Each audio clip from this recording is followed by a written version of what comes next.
Uh, I went severely out of my comfort zone with this one. Um, Most of you probably have heard of it. If you haven't, this is one of David Lynch's movies, Mulholland Drive. Came out in 2001. I thought it was Uh, older than that for some reason. yeah, well, here's the thing with this. I did a little homework on it. It was originally filmed as a pilot for a TV show back Hmm. in 1999, and the pilot it didn't get picked up, but the Studio Canal, which is a French film production company, they went to Lynch, or Lynch went to them.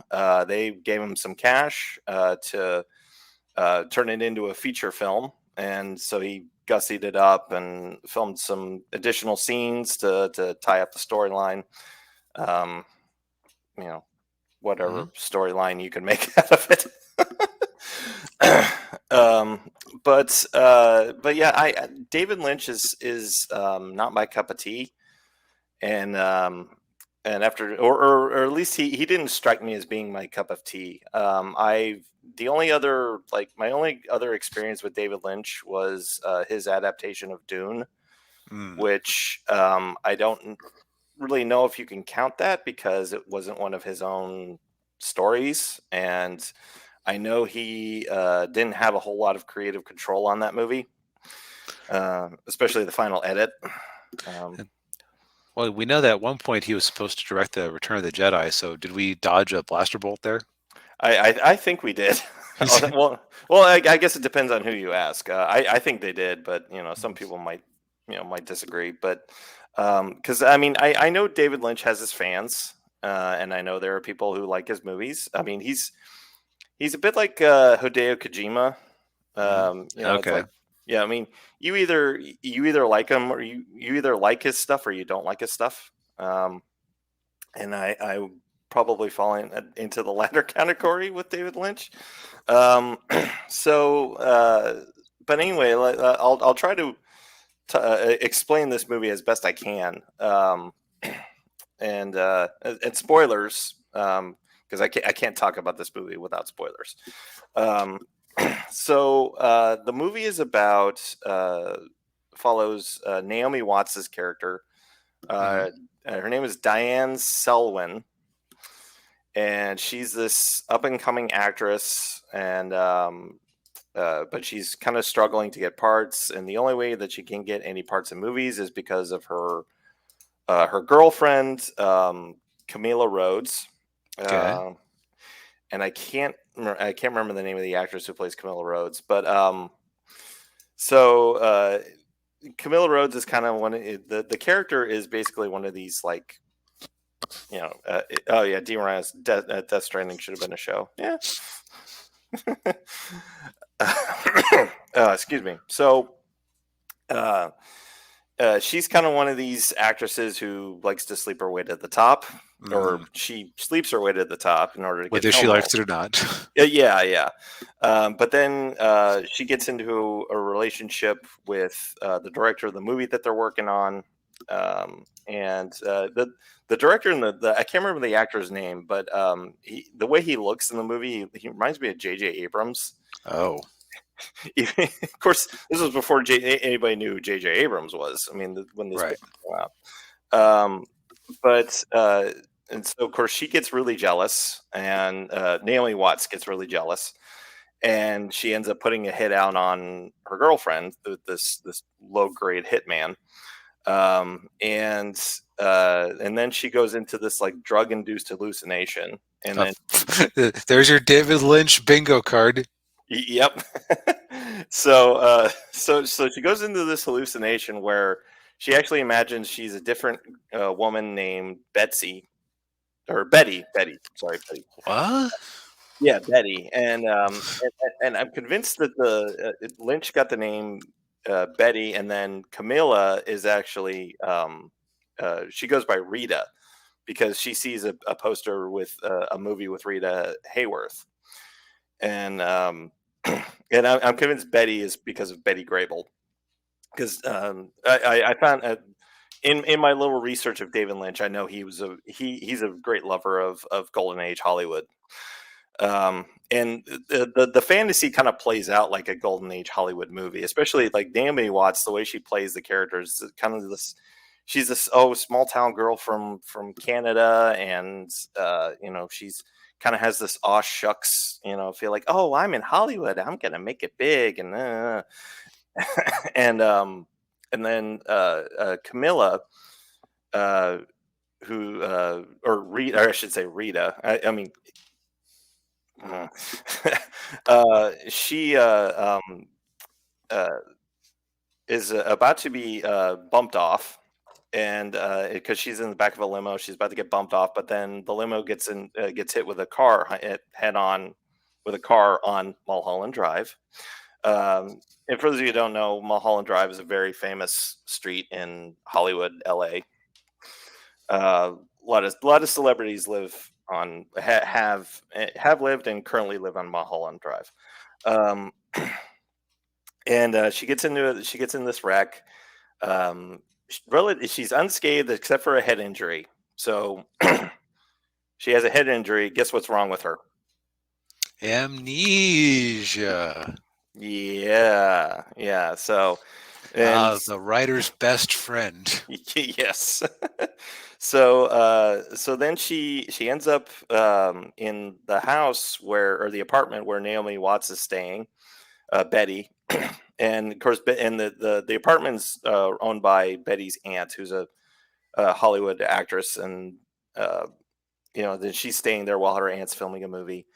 And so they're trying to figure out like the mystery of who she is and all this other stuff, and the whole fantasy plays out. Basically, the fantasy is playing out because Diane, the other Naomi Watts, is guilty for putting the hit out on her former girlfriend, and then there's this whole weird, just a lot of weird stuff happens in this movie. It's just, I mean, it's Dave. Like I said, I mentioned this to DB before the show. David Lynch's brand of weird is a little too weird for me.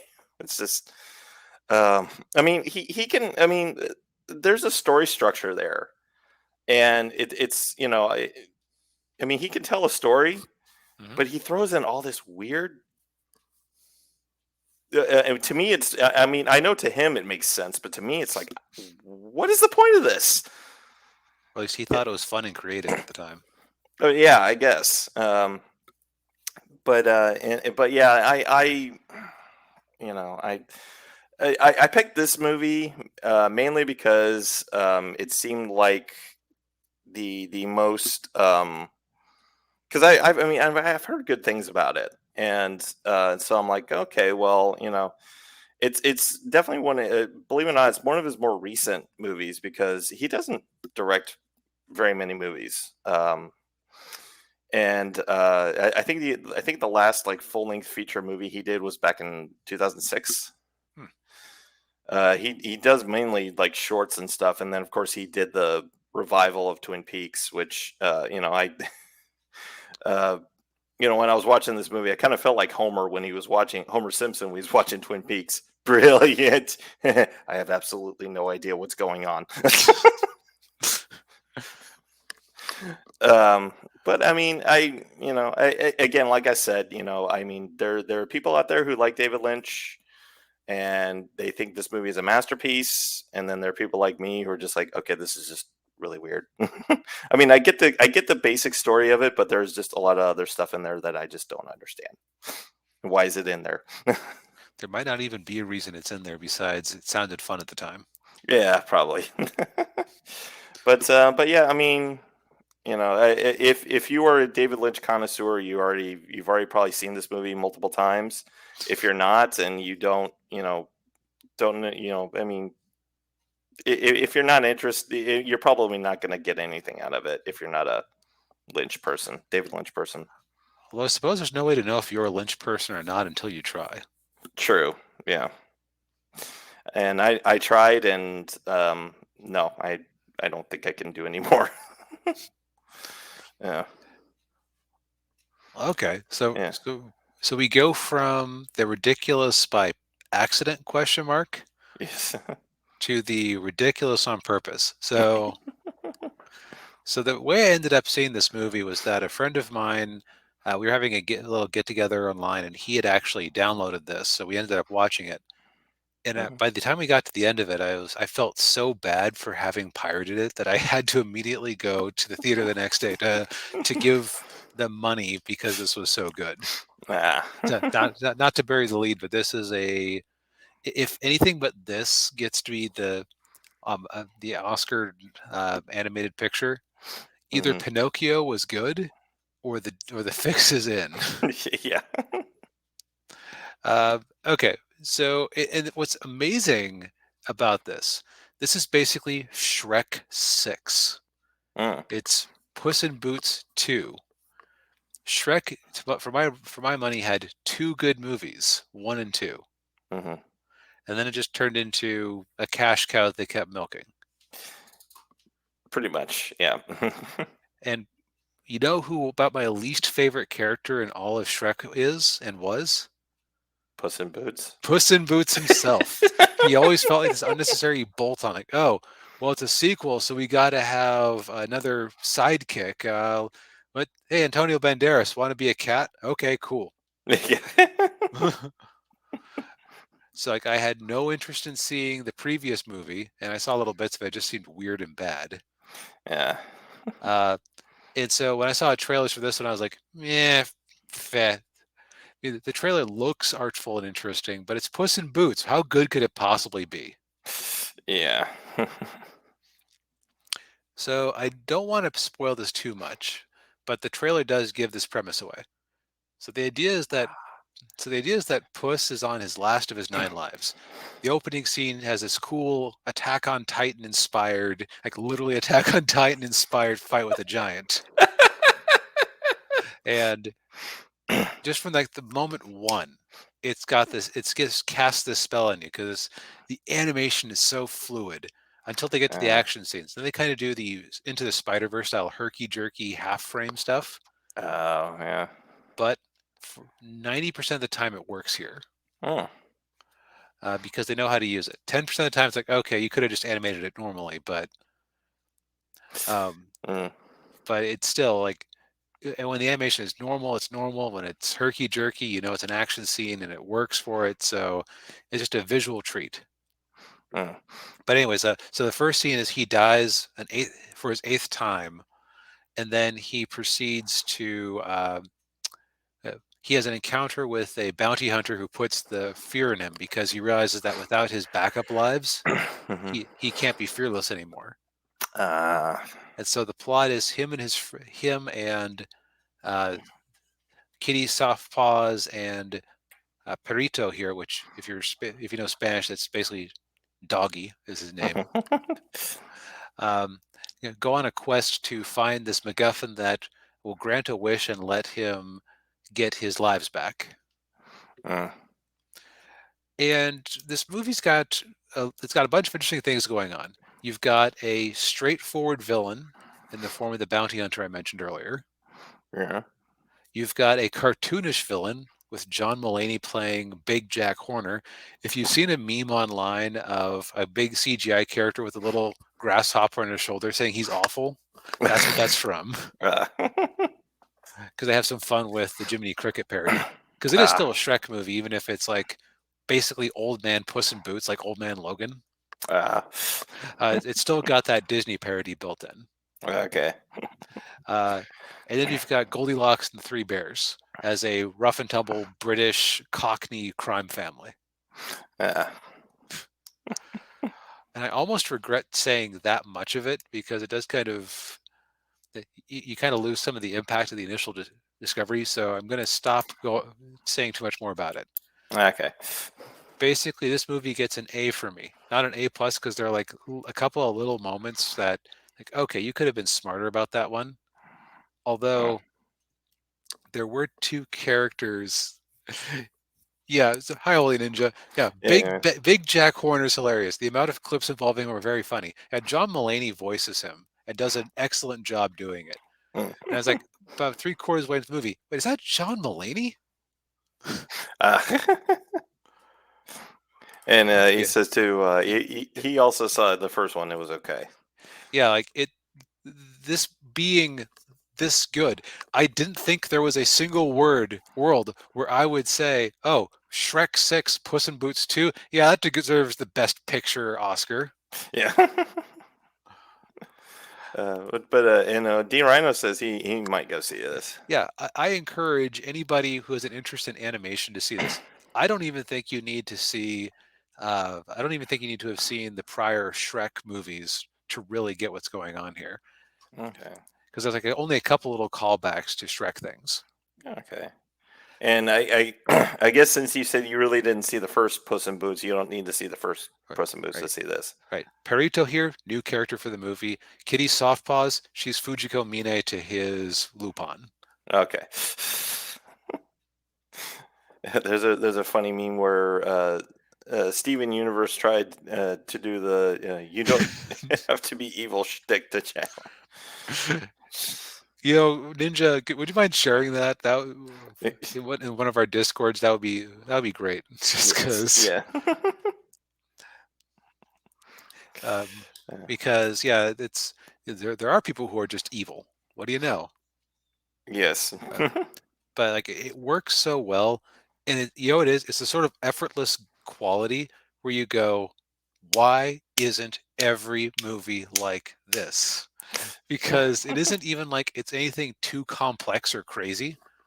Yeah. It's just any animated movie should be able to be this. Yeah. But and what's really hilarious is that it cost about half as much to make as Strange World or Lightyear. It has made more than both of them combined. So I think the public is recognizing quality. Oh, Ninja Toe has the meme for me. Ah. Let's see if it's it's a video meme, so we can't really share. Oh, Well, okay. you know what, Daniel, I'm going to shoot you the link. We'll watch it as a group. Okay.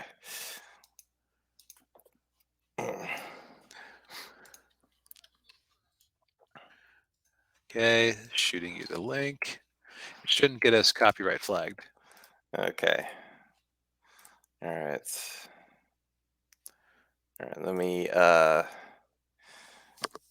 Let's do my screen here. Share screen. That was my phone getting the notification a minute after my PC had gotten it, even though I'd already opened it. So thank you, Yeah, thank you, phone. Yeah. All right. So, all right. Let's see. Make sure the volume. Okay. Here we go. Imagine an interaction between these two. Okay. You aren't gonna shoot that gem, are you? Yeah, in the gem. Why? Wait, Jack, I know you can Manslaughter. I don't want to Murder. Jack, I know there's goodness. Arson. Please, just listen. Animal cruelty. Listen, you don't have to be the bad guy, Jack. Another word, and I'm shooting your lion. You can't just kill a lion. Yes, I can kill a lion. Watch. Look at me. This isn't you. Oh, Steven. It is.